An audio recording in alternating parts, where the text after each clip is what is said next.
Welcome to the Emancipate Your Mind podcast. I'm your host, certified religious transition and trauma recovery coach, Terry Hales. I help people step out of the shadows of religious fear and shame and embrace their authentic selves with love and empathy. If you're ready to throw off the shackles of learned binary thinking and explore a more nuanced approach to life, this is your playground.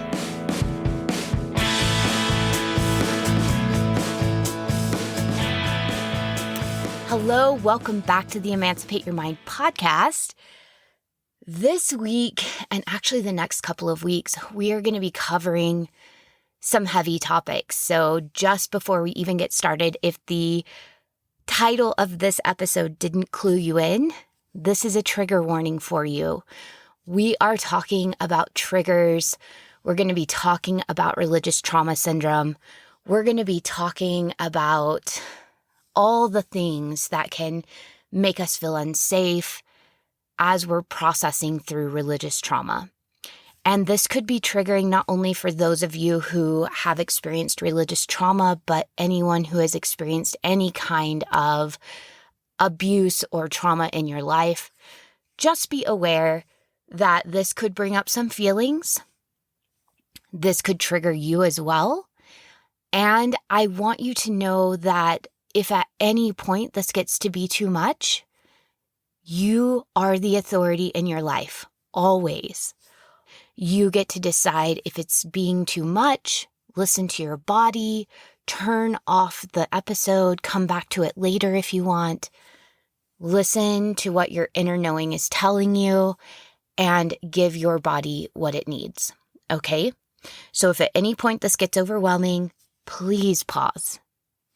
Please give yourself permission to pause and allow yourself to process whatever's going on for you and come back to this whenever it feels safe again, okay? Like all things, we get to heal at the rate that feels good to us. And we don't compare ourselves to anyone else. We don't have to be perfect at this. This all just gets to be a journey that serves us. So please, please, please, please give yourself permission to really be in tune with yourself as you're listening to this episode, and give yourself permission to care for yourself in whatever way you need to. All right? Okay, let's dig in to this topic because over the past few weeks, especially with Easter having just come and gone, and in the LDS community, we just had general conference over Easter weekend. I've had so many conversations with people on Instagram and TikTok about triggers that are coming up. Flares of anger that have happened, panic attacks that have happened, nightmares that have happened, things that have made people feel unsafe. And that is the reason we are talking about triggers today. So often what happens is we'll be triggered, and a trigger is something that is subconscious. A trigger is not something that we consciously do. We don't consciously choose to snap at a family member. We don't consciously choose to have a panic attack. We don't consciously choose to break down in a church building or at our home where general conference is playing in the background. These are not conscious choices. What happens when we're triggered is in our subconscious brain reads whatever is happening in the environment, whatever internal or external stimulus is happening, it reads it as a threat to our well-being or even to our survival. And we are transported either emotionally or mentally back to the place where the trauma happened. And the survival part of our brain, the amygdala, kicks in and creates a fight, flight, or freeze response in order to protect us and keep us safe. And so those of you who've been talking to me about outbursts of rage that are not normal for you, or outbursts of anger or just defensiveness, and you felt so much shame, your amygdala went into a fight response. Those of you who have talked about avoidance, not being willing to go around family, not able to drive down certain roads where you can see the church, or hanging up the phone, or doing things that take you out of the situation quickly, your amygdala has decided that a flight response is best. And for those of you who can't wrap words around what's going on, or you can't respond to the situation, you just experience confusion and you feel numb, your amygdala has decided that a freeze response is best. So I want us to understand in this episode, as we talk about these things, that often what happens is we experience a trigger and then we often feel shame about having the trigger. And we feel like we're a bad person, or that we're untrustworthy, or that we're awful, or maybe there are people in our lives telling us these things about our responses. And that shame isn't helpful. That shame doesn't allow us to look curiously at what is going on, to look non-judgmentally at what's going on, and to really understand what is happening so that we can then deal with it. And the more we're able to get curious and non-judgmental with our responses, the more we're able to bring awareness of what's going on for us and to address the issue. So as we move into this, know that this isn't to excuse behavior.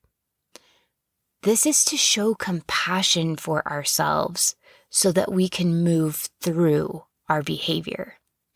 The more compassion, the more tolerance, the more kindness we can show ourselves, the more we can deal with the difficult things that happen in our lives. Also, before we move into this a little bit more, I want you to know I am right here in the swamp with you. It is Saturday morning. I have been researching this topic for over a week, close to 2 weeks now. And it has been such a difficult topic because I still have my own triggers. Getting honest with myself was difficult. And so if you're experiencing difficulty, know that you're not alone. You get to live a beautiful, expansive, joyful life, even while you're still dealing with some triggers. You don't have to deal with all of this or heal all of this to have a beautiful life, a successful life, a connected life. There are so many wonderful things that are happening in my life, so many things that bring me joy and excitement, and I still have places where I'm healing. So I want you to know that if you are wondering, is it always going to be like this? I don't have the answer for you, but I do know there are ways to deal with our triggers. There are ways to hold ourselves in compassion when triggers happen that allow us to move forward more smoothly. I don't know if the triggers ever go away because there are several of mine that are still hanging around, but I do know that we can learn to live joyfully even with triggers in our life. We don't have to be perfectly healed to have a beautiful life. So I hope that gives you hope. I hope you feel less alone. I hope you feel held and seen. And I hope you feel less shame and fear as we move into this, because that's what this podcast is about. If nothing else, I want you to have understanding for yourself, and I want you to know that you're not alone going through this and that you're not broken. Let's talk really quickly about the word trigger. I often hear this word just kind of thrown around in regular everyday language, and I really want to get clear about what a trigger is and what a trigger is not. A trigger is not just being uncomfortable, okay? When we have conflict conversations, like I discussed with my husband back in February, when we have conflict conversations, you're going to feel uncomfortable. When you move outside of your comfort zone, you're going to feel uncomfortable. You might feel some fear. You might feel a little anxious. Sometimes you might feel a little shame if you're having a conflict conversation, or a little bit of guilt. You might feel confusion when you're learning something new. These are all uncomfortable emotions, but it doesn't mean you're being triggered. When you're being triggered, you'll know you're being triggered because often the response happens before you are consciously aware of it. You find yourself in the middle of the response before your cognitive brain comes online and is able to make sense of what's going on. It's kind of like last year, whenever I was gardening, I had a coiled piece of hose that was behind a bush, and I'd forgotten that the coiled hose was there. And as I was trimming the bush, as I lopped off one of the branches, I suddenly was able to see the hose, and I jumped back and screamed and began running before my cognitive brain caught up and was like, oh my gosh, that was hose. That was a garden hose back there behind that bush. I was already in that full flight mode. I jumped, I screamed, I ran.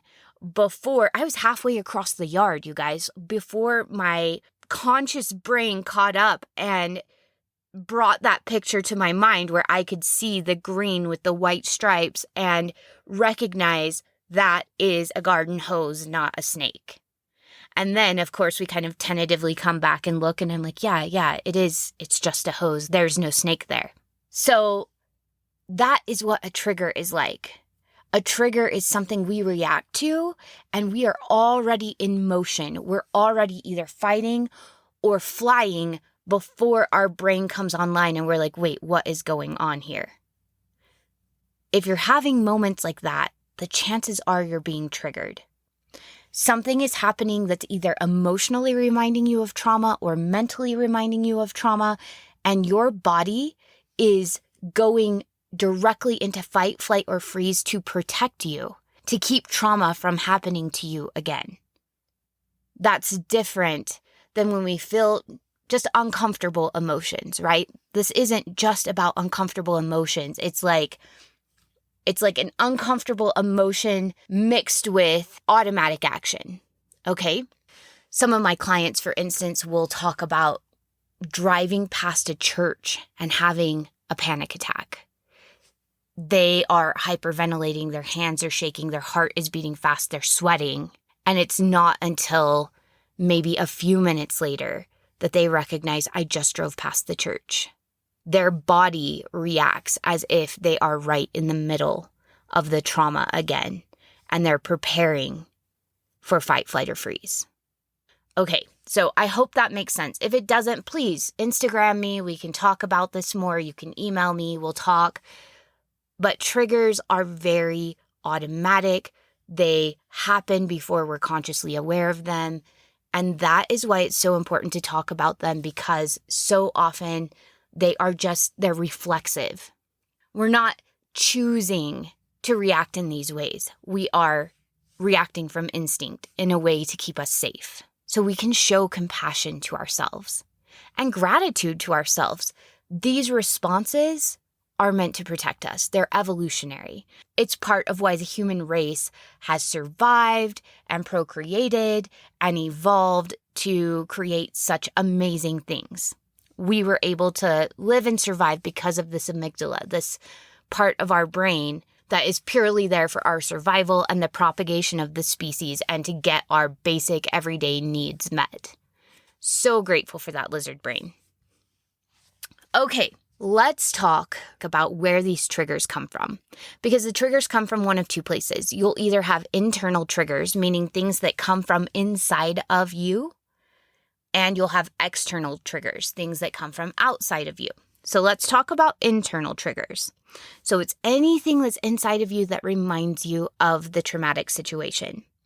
So for those with religious trauma syndrome, this could be like internalized teachings or beliefs. You know those tapes that come up like, you shouldn't be doing this or you'll go to hell, or it's harder for a rich man to get into heaven than it is for a camel to pass through the eye of a needle. things like that. It'll be these little indoctrinations, these little religious sayings that will pop up in your head. Those can be triggering.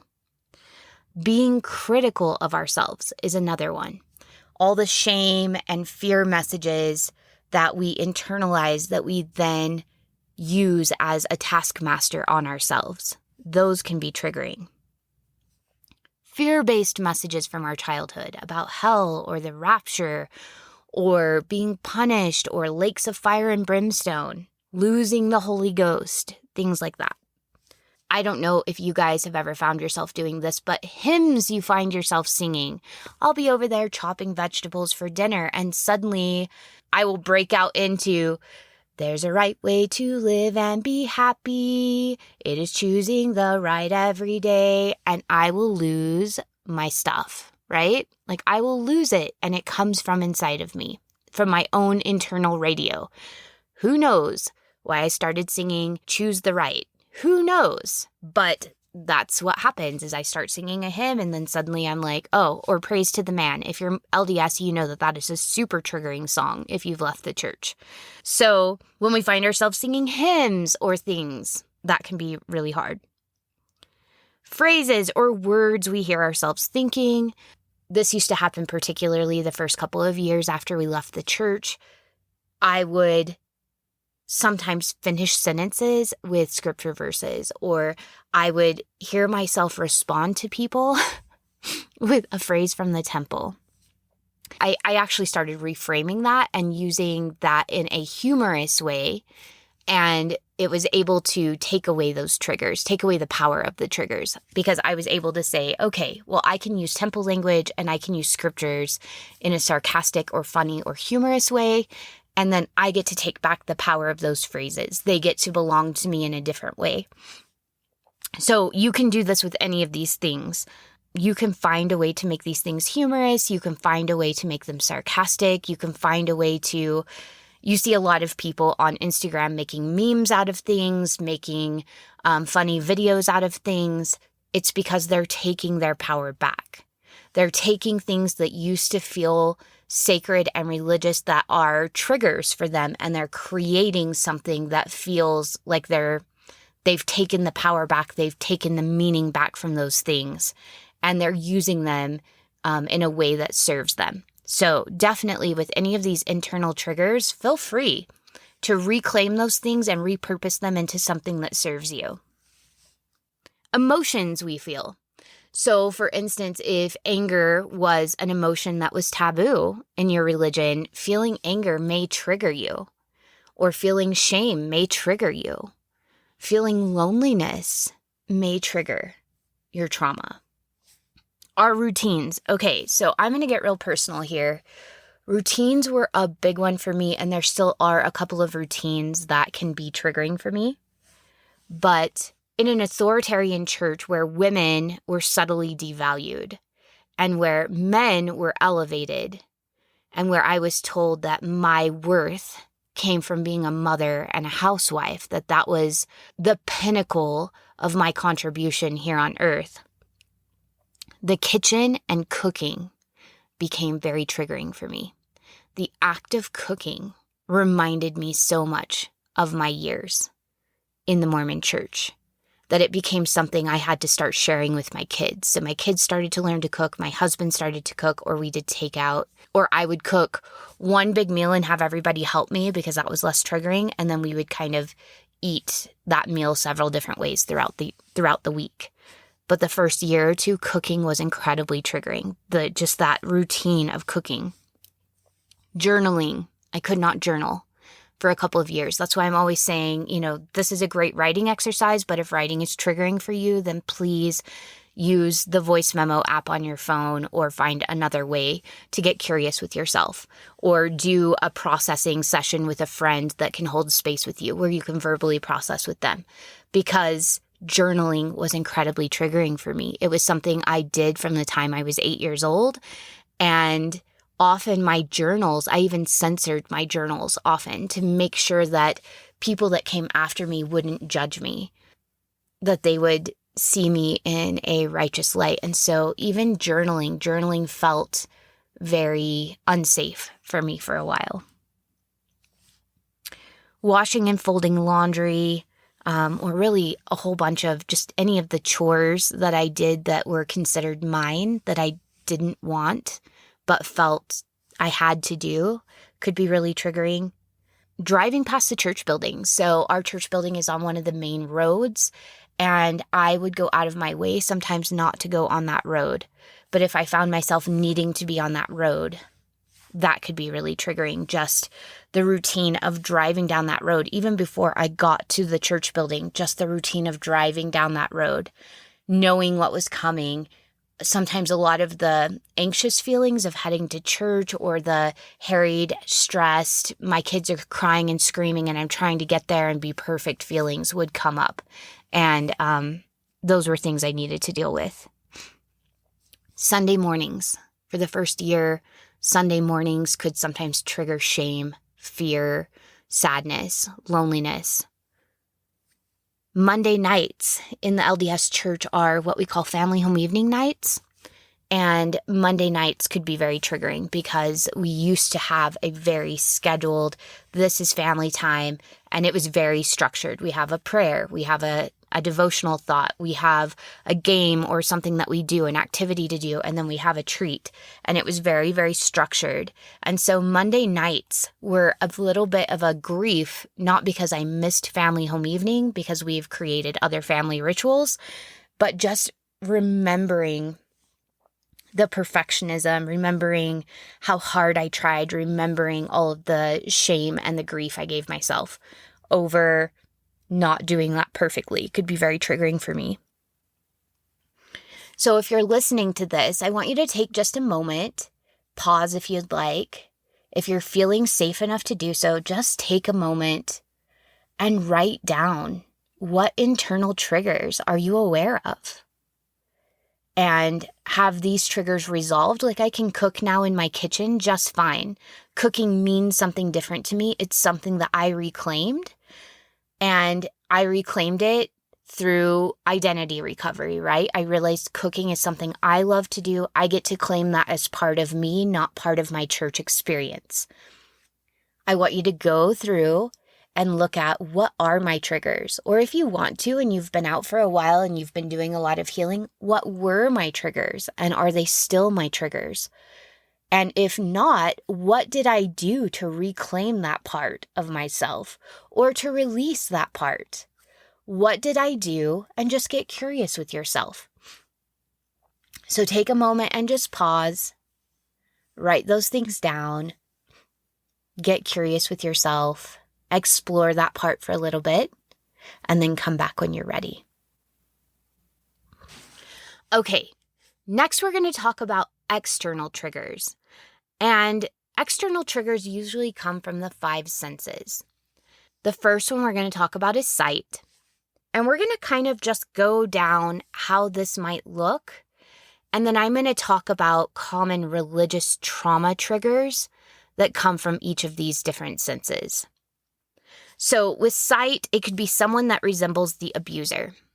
I find that in the LDS faith, a lot of people are triggered by white shirts, ties, dark pants. I have seen 2 guys. When I was in New York City, I saw 2 guys with white shirts on, ties, and pants, and immediately went into, okay, do I need to cross the road? How do I get out of here? I don't want to talk to missionaries mode. This was a couple of years ago. And realized they were just a couple of business dudes, that they were not LDS. And when I looked at them closely, like, that made sense. They were wearing an expensive watch. They had the long sleeve shirt on, not the short sleeve shirt you often see missionaries wearing in the summer, but they had on their long sleeve shirt. One of them had a piercing in his left ear. Their hair was definitely not missionary cut, and they had beards. But just seeing that white shirt, tie, dark pants freaked me out. It was incredibly triggering, and I went into flight mode like that. It was so quick.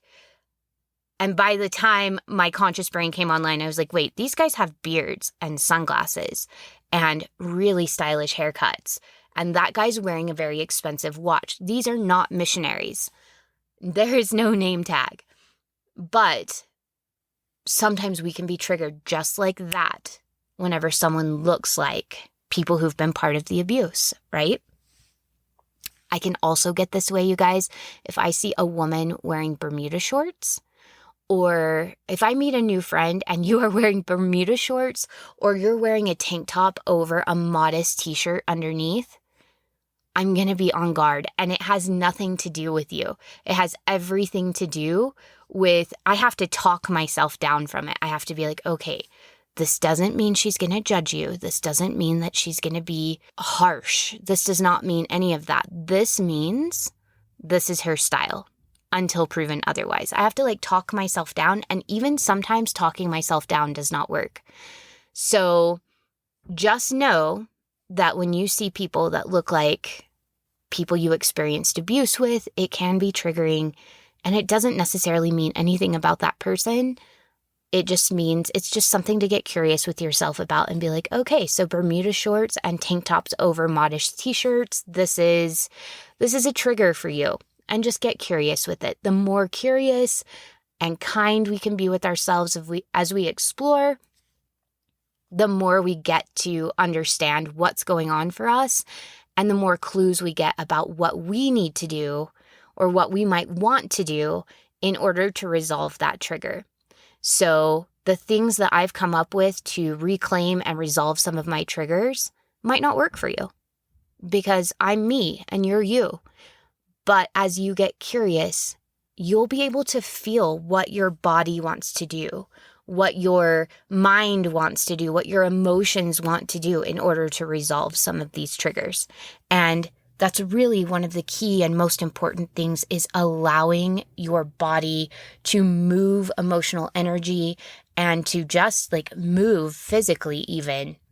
Because a lot of times we have trauma because we feel stuck and we feel powerless and we feel like we can't do anything about it. So now, as we move those things, it gives us that sense of empowerment again, and it makes those traumatic things feel less traumatic now in the present. Okay, still back to sight. The object that was used to abuse. So if we see something that resembles or looks like the object that was used to abuse. So several of my clients report being triggered by religious books or texts, scripture cases, vials of olive oil. In the LDS church, men would carry little vials of olive oil and in order to perform priesthood blessings. So anything that looks like that, one of my clients reported being triggered by a bullet shell because her dad carried his olive oil in a hollowed out bullet shell that was then on his keychain. And so anytime she sees a shell that looks like that, it can be really triggering for her. And like I said, for me, journals. So even my old journals, I couldn't look at my journals for a couple of years. So journals, the journals section at the Michael's craft store, I just stayed away from journals. Journals were really triggering for me. They reminded me a lot of my perfectionism and just all of the shame. Journals for me were about shame and about controlling myself and trying to purge out parts of myself that were not acceptable. So journals were really, really triggering for me. Since then, I've reclaimed journals as well. For me, what I needed is I actually wrote down everything that felt traumatic about journals, and I did a burning ceremony. So I wrote down everything that I felt like journals represented, and then on another piece of paper, I wrote down everything I wanted journals to represent, things like healing and exploration and creativity and expression and recording life events for my children. So I was able to put all of that on a new piece of paper and stick it someplace where I could see it. And the old piece of paper where journals represented shame and necessary improvement in order to be acceptable to God and just castigation of myself and all of those things. I took them, I crumpled them, and I burned them in the fire pit. And anytime I started feeling that way, I reminded myself that I burned that old belief, and this was my new belief about journals. And it took some time. It didn't happen overnight. But as I began to write in journals and gave myself creative freedom to be imperfect in my journals, to say things the way they were, to rip out pages I didn't like anymore, to draw, to color, to paint, whatever I wanted in my journals became something beautiful and freeing to me instead of something that felt like shackles around me. So reclaiming those things, again, listening to your inner knowing, listening to what your body and your mind and your emotions want to do with the trigger, and then giving yourself permission and freedom to do those things, to move in that way. There is no right or wrong way to do this. All right, objects that are associated with or are common in the household where the abuse took place. I'm just going to talk collectively about things in the home that can really bring up religious abuse. These are things from my work with my clients and also my work with myself. These are things like temple photos or photos of Christ, cutesy arts and craft family signs, or for the LDS church, a lot of people are Disney fanatics, so Disney paraphernalia can definitely do that. Cross-stitching, statues of Christ, art that brings up any sort of religious stuff, or if you were spanked because of religious reasons or whatever, decorations that were in that certain room might bring up things for you. Or like the belt or the paddle or the spoon or the switch, whatever was used in order to physically punish you and bring you back into alignment with the religion. And then finally, any place or situation where the abuse took place. So for me, we've talked about the church buildings and the temple buildings, Temple Square for the LDS faith. I went there to look at Christmas lights. I think the second Christmas I was out, and it was incredibly triggering. I think we stayed there for 5 minutes, and I finally was like, I can't do this. I don't want to be here. And so we left. BYU campus, I went to BYU campus a couple years ago as well. And the whole time, like, I just felt tight inside my body, a place that used to bring me joy. I loved going to BYU when I went there. But because of the trauma of finding out what I found out about the church and then leaving and the way I was treated after I left, BYU campus felt so unsafe. I felt like I was on high alert the entire time I was on campus. I did not feel safe on the campus. And then we also talked about my kitchen. My kitchen was a place that felt very unsafe for me because it symbolized how the church taught me to think of my role as a woman. So house cleaning, cooking, caring for children, disappearing in the service of my family. So even parts of my house just felt unsafe, but my kitchen definitely felt unsafe. There was a lot of takeout and sharing chores for that first year or two.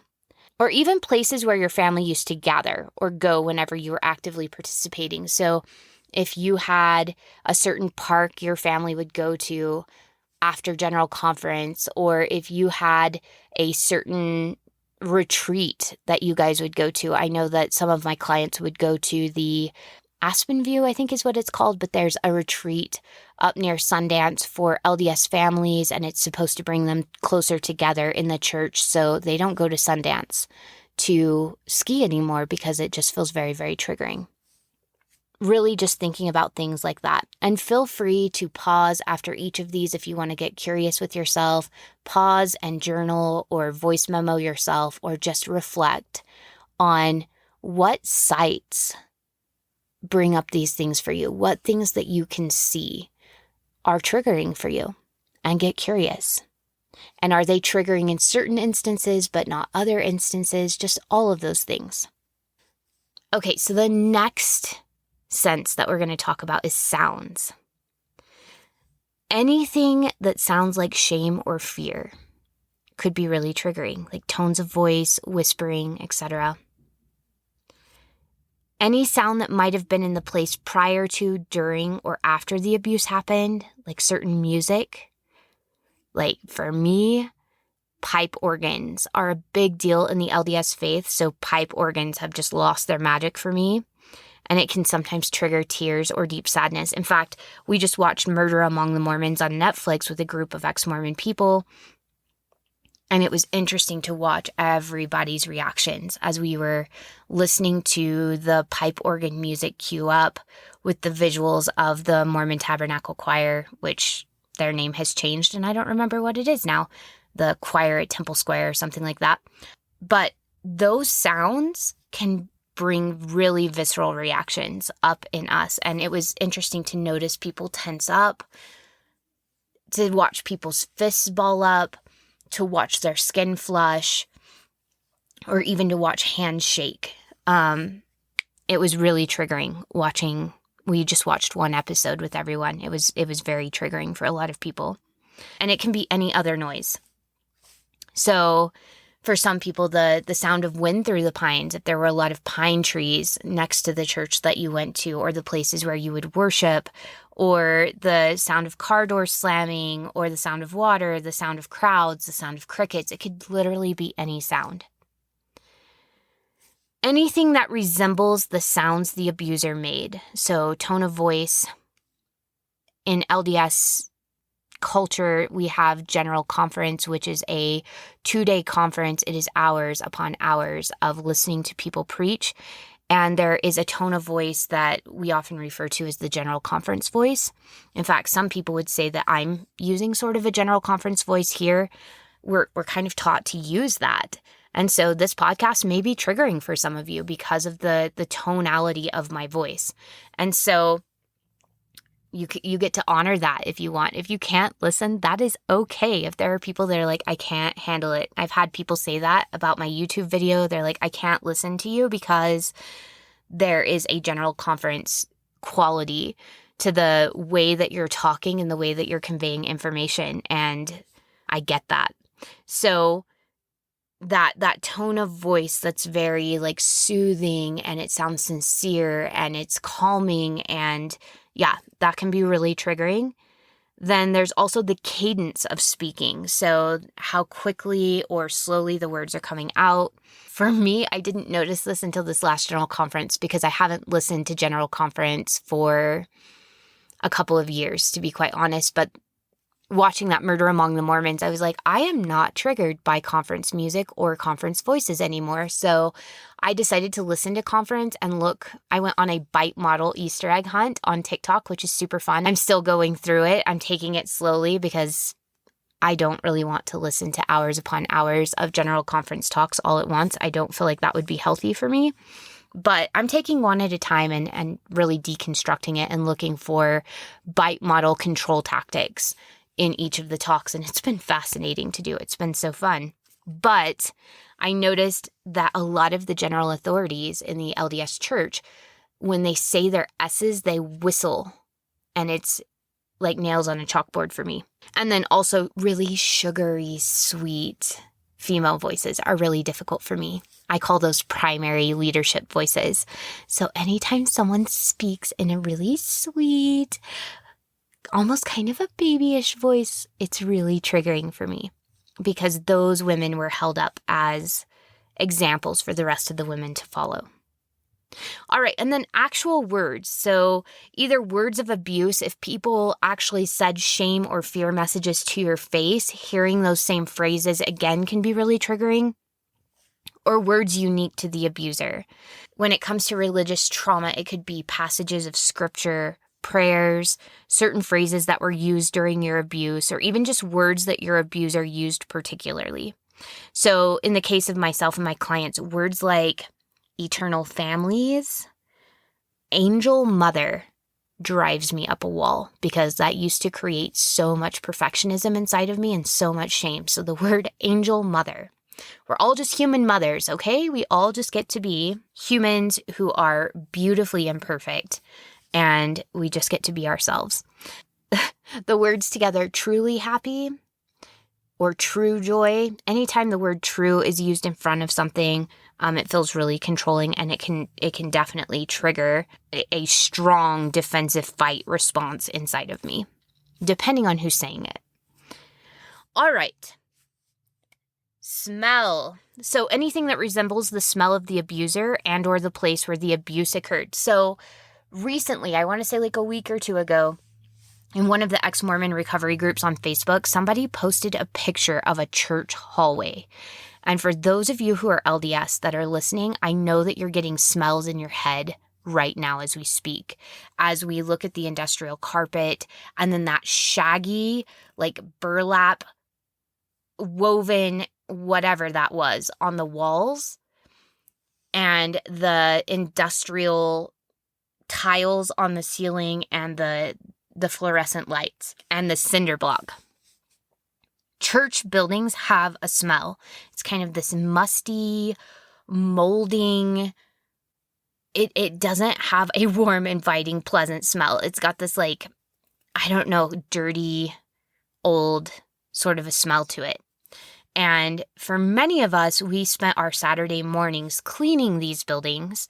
And so not only does that picture bring up this kind of musty, scratchy, uncomfortable, like both feeling and smell, but then you've got the bathrooms that were never quite clean because you had volunteers cleaning them, often with supplies that weren't the right supplies. And sometimes we would just send the kids in there to clean the bathroom, and we all know how well kids clean bathrooms at home, right? And that's where your mom actually cares whether the bathroom's clean. So these bathrooms were not getting clean, and sometimes they smelled like weeks old pee mixed with cleaners. It was just looking at that picture brought up all kinds of smells for me. And so I'm wondering what smells come up for you. For a couple of other people that I talked to about this over the last week and a half, some of them said incense. And I had somebody that said rancid olive oil. She said she was cooking. She hadn't used olive oil in a while, and she opened up her container of olive oil and it had that rancid smell to it. And she said it threw her into full-blown angry mode, like immediately, because that was the smell that she would smell anytime she got a blessing from someone that was really abusive to her. And so she said that smell just brought up tons of rage. She said she had to turn off the burners, walk away, because that rancid olive oil smell just immediately brought up that trigger. Then taste anything that is related to the abuse, prior to the abuse or after the abuse, that has to do with something that you tasted. And this can be like certain foods. So for some of the people that I talk with, funeral potatoes or green jello are really key to the culture in Mormonism. But it could be holiday meals, food you ate right before or after you were called to a disciplinary council or you were reprimanded publicly in front of your congregation. It could be, you know how sometimes you can taste smells?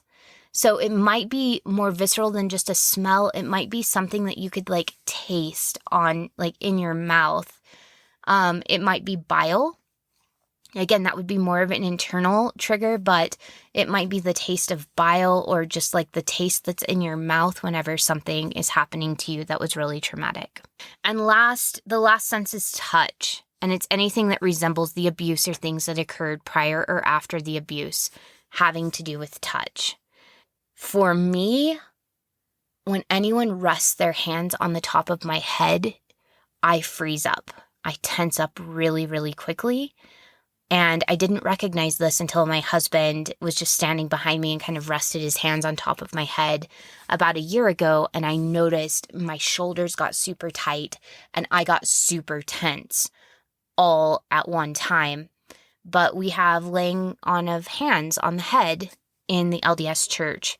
And it's something that men do to everyone. You know, men with the priesthood lay their hands on your head, but it symbolizes authority and power and control for me.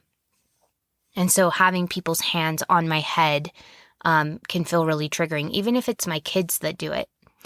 And so you might have something like that for you as well. It could be like a certain way people handshake, or it could be the way people put their hand on your elbow or on your shoulder.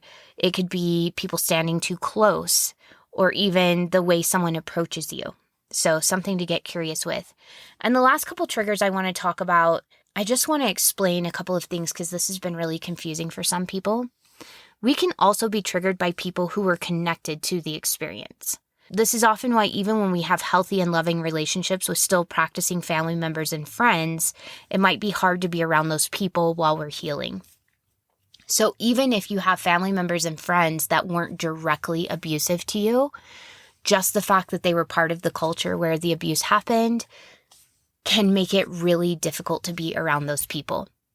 And so we sometimes need to separate ourselves from family and friends for a time that remind us of the abuse while we're healing. And that gets to be completely okay. It doesn't mean that you're an awful person or that you don't want a relationship with them eventually. It just means that right now you're creating a safe bubble for you to heal. And right now, because they remind you of the abuse, it might not feel completely safe.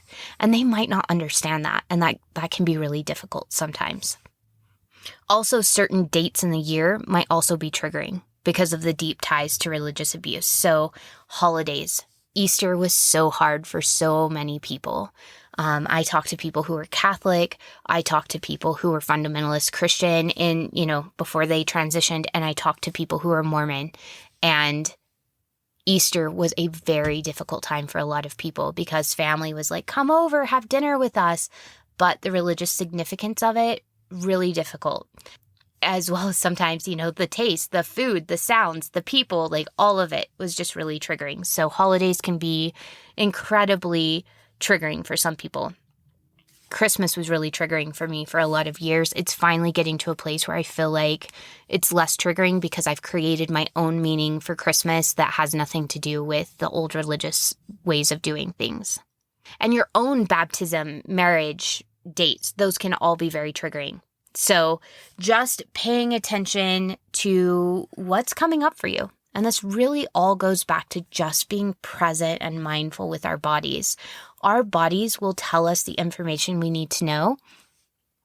But if you're working with deep triggers, if you're working with PTSD or CPTSD or religious trauma, sometimes things don't make sense. And I really do recommend hiring a professional that works with trauma in order to help you through the triggers, because it's really helpful to have someone who understands what's going on, who can hold you in a safe place, guide you through it, and help you feel less shame about what you're experiencing, because shame eventually increases the problem for us. Okay, without fail, there's going to be someone who's going to be like, you know what, there really is no such thing as religious trauma. Or you're listening to this and you've experienced different trauma and you're like, yeah, but you went to church. That's not really traumatic. And that stems from this belief in society that we have that church is basically good and we can't experience anything harmful in an environment that is basically good. And so, yeah, we're going to just dispel that right now. There are good things that happen at church, and there are also bad things that can happen at church. And there is no church that is exempt from having bad things because it's a human organization, which means that we're going to experience human flaws. I don't think anyone who's left religion expects religion to be a perfect place. However, when we combine toxic theology with authoritarianism. And authoritarianism is where there is a strong, charismatic, authoritarian leadership, and you have to do what they say you have to do in order to belong to the group. When you have toxic theology, which is theology that instills fear and shame into people, that employs polarized thinking, which is it's either right or it's wrong, it's good or it's bad, it's righteous or it's evil. And when you have an us versus them mentality of you're either with us or against us, yeah, you have the recipe for religious trauma. And so no one's expecting religion to be perfect, but we are expecting religion to be accountable and to change things that are harmful. And there are many harmful things that can happen in religious settings. So, religious trauma has often been confused with CPTSD symptoms, depression, panic disorder. So when I'm talking about triggers, I'm not using them in a light, fluffy way. People are triggered exactly the way they would be if they've experienced CPTSD. And the reason I'm bringing this up right now is because when you've experienced CPTSD, so CPTSD is complex post-traumatic stress disorder, and it happens when you've experienced the same traumatic thing over a long period of time. PTSD often happens with one big traumatic event. CPTSD comes from like childhood neglect, childhood abuse, ongoing spousal abuse. That is why religious trauma syndrome so closely mimics CPTSD, is because for many of us, we were raised in this environment and it became normal for us. And we had to continually deal with trauma throughout our lives. And we developed these coping mechanisms in order to deal with the trauma. We can also feel like we're crazy because that was our only reality. And living outside of that reality feels so foreign and confusing for many of us. Dr. Marlene Winell, who coined the term religious trauma syndrome back in 2011, says, people who have not survived an authoritarian fundamentalist indoctrination don't realize what a complete mind rape it is. It literally rewires your brain. It makes it difficult to critically think. You don't develop normally because you're not allowed to develop in certain ways that differentiate you from the religion. It is a completely codependent experience, and it is abusive, and it is traumatic, and it is real. So yes, you can be triggered when you have religious trauma syndrome.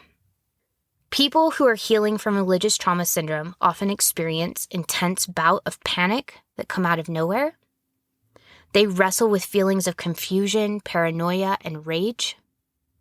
They have nightmares of going to hell, being abandoned, or never seeing their family again. They might experience a roller coaster feeling with highs of freedom followed by lows of depression. The thrill of being able to do, wear, act, learn whatever you want, followed quickly by grief and anger a moment later. And yes, you can be triggered by things that have never bothered you before, like going to church for a wedding or hearing a call to a prayer, or even just hearing scripture in non-religious or religious spaces. These may have once been beautiful things for you that as your worldview changes or as you exit a church and experience the trauma of simply exiting the church, become things that are highly traumatic for you or highly triggering. Now, I'm going to do an entire episode on religious trauma syndrome next week because there's simply too much to cover here. In fact, the reason I'm sitting here recording the day before this is going to drop is because the more I kept reading, the more I felt like I didn't know. And I finally was like, you know what? We're going to talk about triggers because people need to hear about this. And then I'm going to do my best to talk about religious trauma. And you guys, we are still learning about religious trauma. Every day we're learning more. This is something that is so brand new that there's no way I can cover it all because we don't know it all.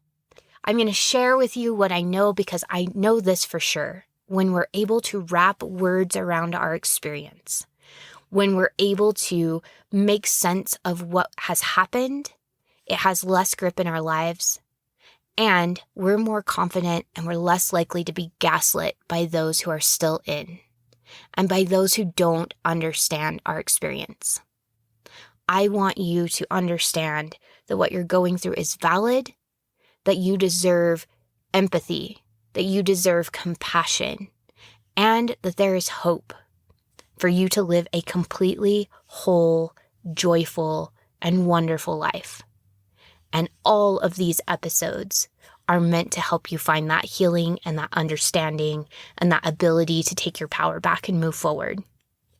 So as imperfect as this is, as incomplete as this episode might be on triggers, and as incomplete as the one next week might be on religious trauma syndrome, I felt like it was so important to put this information in one place so that you can begin to understand yourself. Give yourself compassion. Accept yourself where you are so that you can get what you want and learn to move through whatever is happening for you. To be able to listen to your body without shame, to just get curious and non-judgmental with yourself. Now, if you found that you yourself were being triggered, or if you recognized, yeah, I am triggered by a lot of those things myself, I'm going to give you guys 2 exercises that you can do at home to help ground you and pull you out of the trauma response and back into your body. Now, this episode is not meant to replace therapy. If you have gone through something traumatic, please seek additional help. Please get help from a therapist that is trauma-informed or a coach that is trauma-informed. Have someone sit with you in this. You should not have to do this alone. For so many of us, sometimes we don't seek help because we're like, I already went through years of this trauma. I am not going to pay someone to help me with this. It's almost like we're trying to get back at the abuser, get back at the church, get back at the indoctrination, get back at our parents. Here's the thing though, is when we enlist someone to be on our side, we move through it quicker and they have less power even faster. Does that make sense? We take back our identity, we take back our power, we take back our life quicker with help. So by all means, use this podcast. By all means, use these exercises I'm about to give you, but seek help if that's what you feel you need. Seek help. There is no shame in needing help. It is one of the most empowering, courageous things you will ever do. Reframe that in your mind. It is courageous to seek help. It is empowering. And it is a beautiful gift you can give to yourself that allows you to move forward quicker. It is you taking the power from the people and the doctrines and the teachings that have traumatized you and instead giving it back to yourself. So, just want to put that in there. Okay, exercises. There are many things you can do whenever you're triggered, but these 2 are 2 of the easiest ones. One of them is grounding exercises. So we just went through the senses, and your senses can actually help you ground in the present moment because that's what we're trying to do. We're trying to get out of the past where the trauma happened and back into the present moment where we are safe. What do I see right now? Notice anything you've never noticed before. I actually did this exercise last night with my husband just to go through it again. It was nighttime. We were sitting in the living room and he said, tell me what you see that you've never seen before or you haven't seen in this way. And I looked at the shadows and the way the light fell on the carpet. And I looked at a random light spot that was on the ceiling. And I noticed how we were bathed in a blue light coming from the screen. We were about to watch a show together. We were bathed in blue light, but there was yellow warm light coming from the kitchen and just how those lights mixed together. And I noticed the way the light hit some dust bunnies on the carpet that I need to vacuum, and the way it hit certain books on the shelves, and the way it bounced off the TV screen, and just allowed myself to take in what I was seeing in a way that I hadn't seen it before. Next, we went with smells. I had just baked a pan of brownies.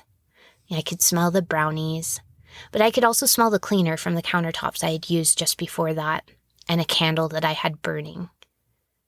And then he had me take my hands and smell my hands that smelled like lotion, and to take my hair and smell my hair that smelled a little bit like wood-burning fire and shampoo. Just taking a moment to smell and get back in my body, here in the present. Next, we paid attention to tastes. What could I taste? He had me take a drink of water, and as I sipped the water, to describe what I was tasting. Then we did touch, and I paid attention as the water slid down my throat, down my esophagus, and I could feel it go into my belly. It was ice water, so it was really cold. He had me take my hands and gently slide one hand over the other hand. across the palm of my hand and across the back of my hand. And just feel, what does that feel like? Touch the fabric of the clothing you're wearing. What does that feel like? Allow yourself to run your hands through an animal's fur next to you, if you have a dog or a cat, or to touch the couch. What does the leather or the cloth feel like? Really allow yourself to touch and just feel whatever it is you feel. Put your hand over your heart. Feel your heartbeat underneath your palm. Take a deep breath in and feel what that feels like to have the air expand your stomach and your lungs and your chest. Put your hands on your throat and feel yourself swallow. Feel the heartbeat in your throat. And then sound. He had me close my eyes and just listen to whatever sounds I could hear and name as many of them as I could. I could hear the buzz of the DVD machine, and I could hear a faint sound coming from our television, and I could hear my son humming upstairs, and I could hear the oven crackling as it cooled down. I could hear the candle sputtering a bit. What could I hear? I could hear cars driving past outside. And once you've done this, you'll bring yourself back down into your body. Now, it is important to say that if you're being triggered, often you need to remove yourself from the trigger to do this grounding exercise. So go someplace where you feel safe. If you need to get in your car and drive away, that's fine. If you need to go out into the foyer, into your bedroom, into your closet, on a walk, go someplace where you feel safe. And get back into your body in the present. Out of the past and into the present.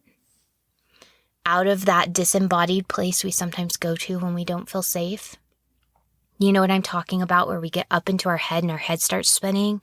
Or for some of us, we disembody completely and it feels like we're floating over our body and just sort of remote controlling our body, watching our body do the work, but we're not there. It's like we're floating up above. This brings us back down into the body.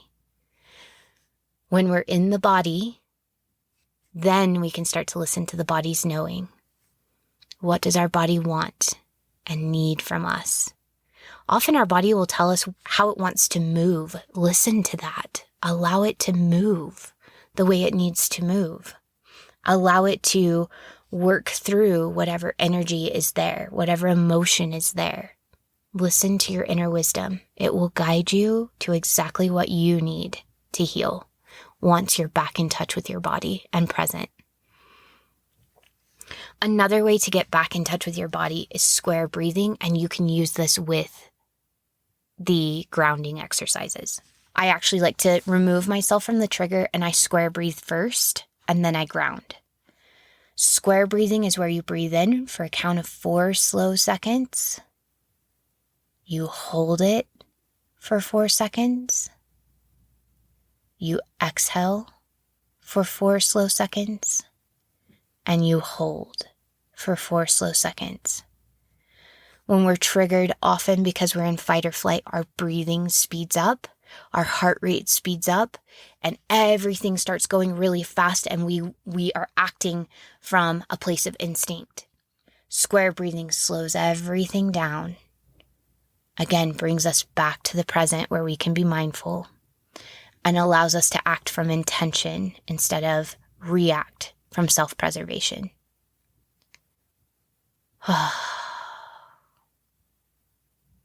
I hope this was helpful, you guys.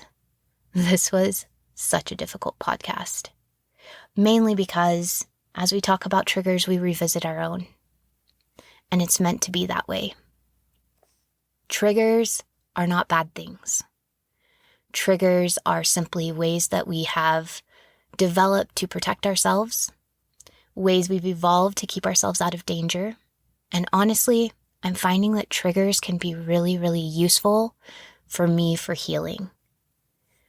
When I'm looking for places where maybe I still have a wound and I still need to heal, I pay attention to where I get triggered. The triggers lead me to my wounds. The triggers lead me to my work. The triggers lead me to where I still feel unsafe. And it allows me to heal faster when I can look at those triggers with kindness, with compassion, with curiosity, and without judgment. I hope you're able to do this for yourself too. If you have questions about this, or if you are concerned, or if something doesn't make sense, please message me on Instagram. Please join the Facebook group, or please email me. All of that information on how you can contact me and we can have more conversation will be in the show notes. You can even contact me on TikTok or Twitter if you want. Several people have. I love conversing with you. I love it when you take up space. I love it when you ask questions. I love it when you get curious, and I love our conversations. Thank you so much for holding space for me today and allowing me to hold space for you. Thank you for making this healing journey so much fun. Thank you for sharing your experiences with me and enriching my life. I adore getting to spend this time with you. And I look forward to next week. We'll be talking about one more difficult topic before I have a guest on, and we talk about something maybe a little lighter. All right, I'll talk to you guys later. Thank you again. Please share this with anyone you feel like could use this help and this understanding. You guys have shared so much. It has grown this podcast so much, and I just want you to know how grateful I am that you're allowing me to help even more people. Because the more people we help, the healthier we all get. The healthier the next generation will be, the healthier we will be, the more joy we experience, and just the more beautiful this life experience is for all of us. Thank you again. I adore you, and I'll see you next week.